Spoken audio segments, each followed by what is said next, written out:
Hello again everyone. Ito yung oracle message nyo for today.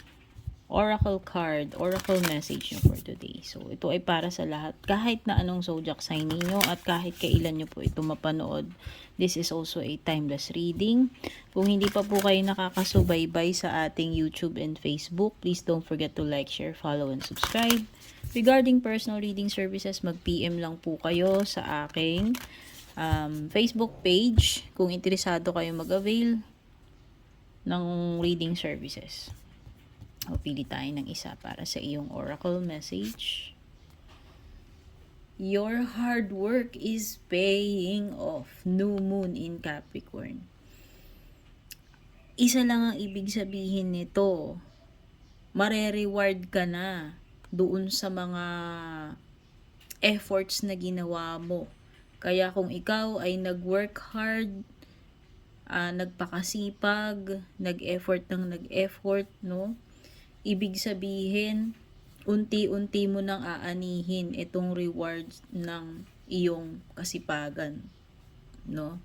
Magkakaroon na ng bunga or magandang resulta yung mga ginawa mo in the past. At iyan na yung isa-isang aanihin mo starting now. Kasi ayan your hard work is already paying off pagdating dito, no? So, pwedeng ito yung halimbawa, panay yung overtime mo, no?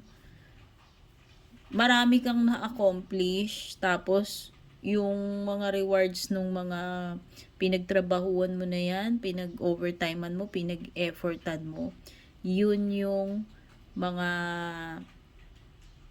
mare-receive mo ngayon na resulta. Kumbaga, eto na yung reward mo dahil nagsipag ka at nagtrabaho ka. Okay? So, congratulations kasi deserve mo to.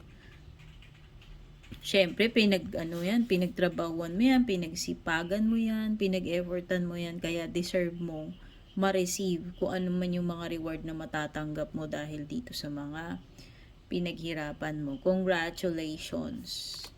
Kung nagustuhan nyo to, please don't forget to like, share. Take care and God bless sa inyo.